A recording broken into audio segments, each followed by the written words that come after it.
Hi everyone, long time no see, it's Fate Weaver here.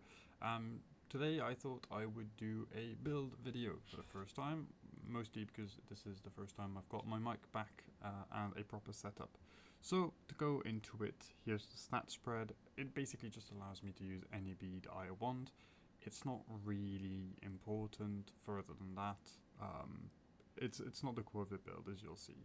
But yeah, just enough for all beads. So, for the beads. For this build, we're going to be running the long slide. As per usual, mobility is very nice with it.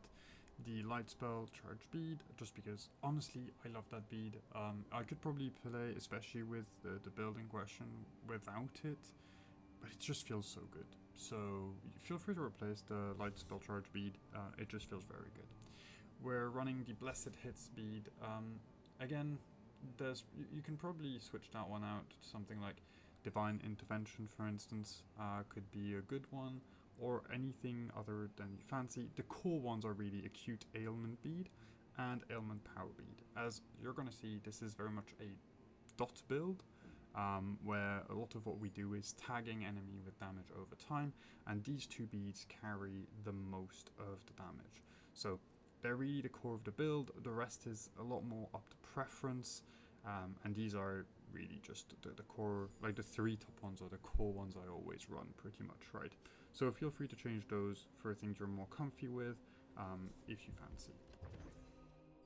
So main weapon is going to be Rock Weaver for tagging enemies with damage over time and making sure that they basically can die from mid to long range to just that tap of damage. So a couple of bullets will mark them, and then the decay does its job. That's the main use of Rock Weaver, and you'll see in the showcase what it looks like. It's a very silly way of doing things, but it works tremendously well. Next up is the All-Seeing Eye. All-Seeing Eye is a weapon that's kind of universally hated, I think, by the Witchfire community, but it has its uses, and it's a weapon I kind of like, so I wanted to show it a bit. It's actually pretty good at wave clear from mid-range. Like, it's a bit specific, and you don't really... there's plenty of other tools for that, but it does it well. It fits into a DK build. You can do some cute things like aggroing a whole map by accident or intentionally if you fancy.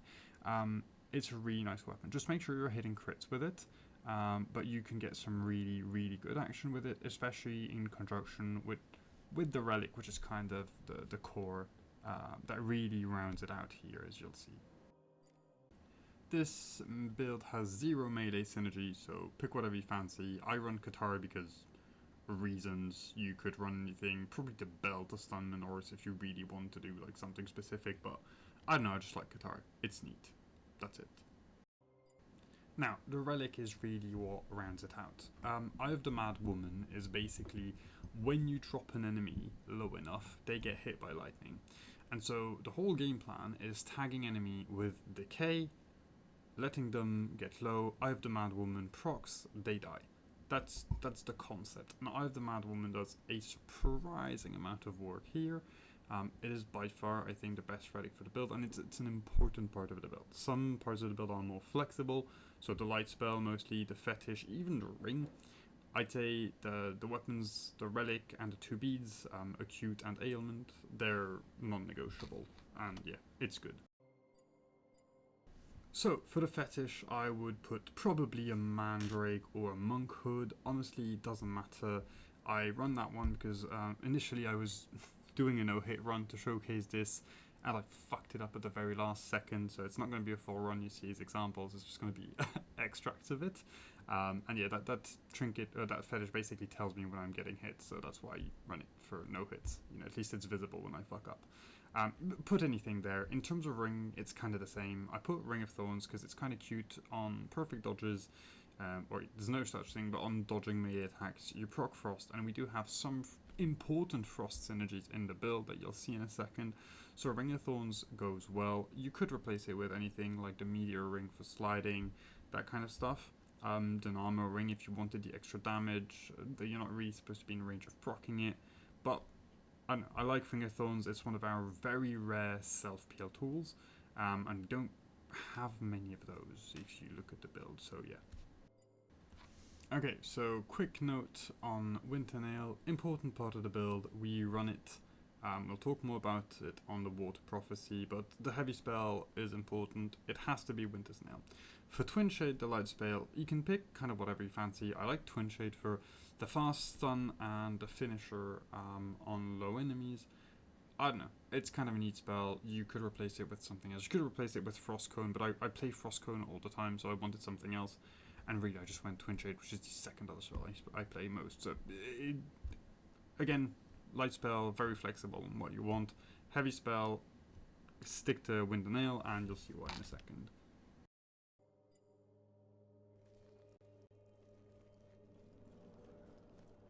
Alright, so Prophecies, we kick off with Prophecy of Earth. Obviously, it's a DK build, we need DK Prophecies. You're very well off with Doomsday Clock and Putrefaction. They're probably your two best. Putrefaction is very, very good. There's a couple of others that are nice. Avoid the one that front loads damage on Decay, because I think it has weird interactions with either the Acute Ailment Bead or the ASC, one or the other, but I know it fucks up things, so don't run that one. But you can run the one that transforms enemy into pools of decay if they die from it, or again, Putrefaction and Doomsday Clock, very good. Touch of Death as well, the stun Minoris. You just get great stuff from Prophecy of Earth. All around, it has just very, very good arcanas compared to a lot of other prophecies. So obviously we run that one as a first, because it's the first one we want to unlock to power up on the build. Alright, next up we took Prophecy of Heaviness. Why? I'm not sure. Honestly, we don't use our heavy spell that much. I just didn't really have a good thing to put there this early. So yeah, that can probably be refined. I'll let people, actually I'll let you guys give it a shot. Maybe replace that one with better things. You can probably get better choices than Prophecy of Heaviness in hindsight. I like it there, but it's not that useful, realistically. Okay, next up, this one makes sense. I swear to God I know what I'm doing. Prophecy of Stamina, very good. You want it for mostly Live Wire or Rejuvenation. They're two great ones. I always fish for them. That's why we're running it. Okay, now I want to talk about the next one, which is the Prophecy of Water. Now, the Prophecy of Water is the important part of the build that we really want to roll into. Why? Because Shattered Soul. Now, if you've been watching my videos, you know I use Shattered Soul in speedrunning, because it is the best boss damage in the game outside of a fully stacked Hunger, which I've showcased in another build anyway. Point is, this is what really allows us to kill things, and that's with Winter's Nail. Winter's Nail, each nail procs Frost, so you can basically 100-0 a boss with the 5 nails, in theory, if you have Shattered Soul and Winter's Nail. So that's kind of the idea of why Winter's Nail is important. But that means you need to roll Shattered Soul. Now, Shattered Soul has, Prophecy of Water has 9 arcanas. So technically you've got a 1 out of 9, then a 1 out of 8, then a 1 out of 7 to roll it. And then each roll is a 1 out of 7. So if you've got 6 feathers and you haven't rolled it, you technically have a 89% chance, I think it is, of rolling it. So yeah, important, use it. Alright, and I'll skip over the rest because the rest is really just flavor. Honestly, the rest, Prophecy of Dead Eyes and Prophecy of Firearms, are just a bit of flavor. They don't really fundamentally change. The important ones we've already got, which are Earth, Stamina, Water. They're the key parts of the run. So yeah, that's about it. Oh, actually, coming back to the Prophecy of Water, without, hold it up until you can re-roll it, right? So if you don't roll Shattered Soul, find feathers, re-roll it, and then take it. Trust me, it's worth it. Mind you as well, a lot of the water perks are garbage outside of Shattered Soul. So yeah, it's a bit of a coin flip, but with a couple of feathers, it should become super consistent. Alright, so to showcase the build, I'm gonna put some extracts with occasional commentary. of a run I attempted, which was no hit marshland, which didn't work because I got hit. And you can see basically how the build plays. So here we just tag enemies with dots, and you'll see the damage they take overall is kind of surprising. See, that guy already like, what, 30-ish percent HP, that one's like on 20. See, Mad Woman proc, Mad Woman proc, Mad Woman proc. And that's it. Like, legitimately, you have seen already the whole idea behind the build. Now, there's some interesting things to note in general, but the core concept of the gameplay is basically this one. Tag things with Rot Reaver and just let the decay do its work. And the weapon has an accuracy over long range that is really, really good, and you only need like 1 or 2 shots to actually just tag enemies. So yeah, that's basically the gist of the idea. You'll see on the flies as well, they take their fair share of damage just off of like 1 or 2 tags. You see? Like, almost dead, and they'd been shot twice, you know? So yeah, that's the gist of the gameplay. Here, Twin Shade in a pinch for a burst of damage. That's it. So this is why I run Twin Shade specifically. You could replace it with anything, but a lot of the spells are kinda short range in the game, so I know, because this build is heavily inspired by someone else again, and that person used, I believe, Stormball in their run, which I think is another very good long range damage option. I don't know, I just fancy Twin Shade. For these big dudes, now they're pretty resistant, but they do take that decay damage, so it works as well. You can kill them, just it takes a bit more time.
Here, easy Doomsday Clock, but Infectious is good. I skipped showing you a bit of a boring pack. It gave us Immunity Spellcast though, which is pretty good. Here, the priests are actually pretty easy to kill if you can stagger them. You have a fair bit of burst damage, but you can see the Immunity Spellcast proc, so yeah, you can tell that's what I'm running.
No live wire, but we get rejuvenation.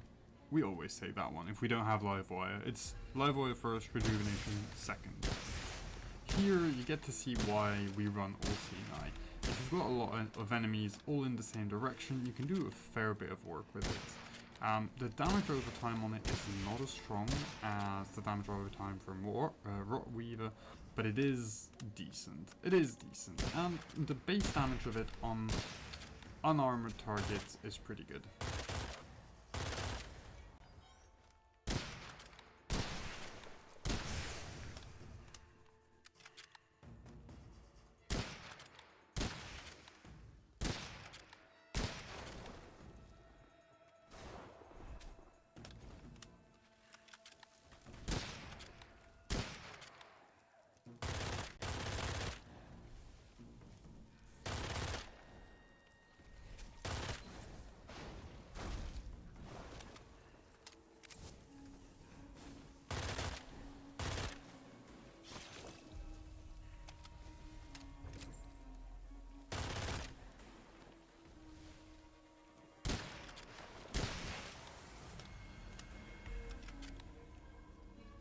And we get to the water prophecy, and no Shattered Soul. No Shattered Soul means we don't perk it, and we're looking for feathers. That's basically it. We really, really want Shattered Soul. So as you can tell, we skipped a couple of boring packs because we're pretty much full build. Reload dash, always good. Stun bullets wouldn't have been bad. Now, we have no Shattered Soul, and we were not able to re-roll it. So, we have no max HP damage, which is why we were running Winter's Nail. So we're basically left with a very low single target damage outside of just damage over time, which is the main weakness of the build. If you're not getting Shattered Soul to proc in conjunction with Winter's Nail, the build really just relies on the damage over time. Now, you have to bear in mind, this dude is 50% resistance to decay. So, all things considered, the damage over time isn't terrible. Like, it's doing work. But yeah, he is... It's not the kill speed we should be having, obviously. Again, 6 feathers is 89% chance of rolling Shattered Soul, which is the number of feathers I had in this run. So, you know, I checked, I made them up. It's consistent, but you can get unlucky. 1 run in 10. 6 feathers you'll find regularly, but 1 run in 10 you won't get your Shattered Soul, and yeah. It just gets a little long in that case. Mind you, the other option that would have helped a lot is getting Putrefaction, because Putrefaction is also 20% max HP when DK stops ticking, but we did not get that either, so yeah, no max HP damage, long fight.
And so if you were curious as to, you know, how this gorgeous no-hit ended, this is it. It's this motherfucker. Doink. Damage negated means I got hit because it procced a Divine Intervention, so for me, that no-hit's done. I'll leave the boss though. So yeah, here, Concelebrant, pretty rough fight against, considering we did not roll any of the max HP that we would regularly roll. But then again, enjoy the fight, hopefully you enjoyed the build, hopefully you enjoyed the information as well. If there's stuff I didn't know, oh yeah, disregard the failed prophecy written there as well. I may have been running a fire prophecy on this run for zero viable reason, other than me being a goofball. So yeah, if you spot anything that you think could improve the build or whatnot, let me know, and hopefully you enjoyed. Have a lovely day. Bye!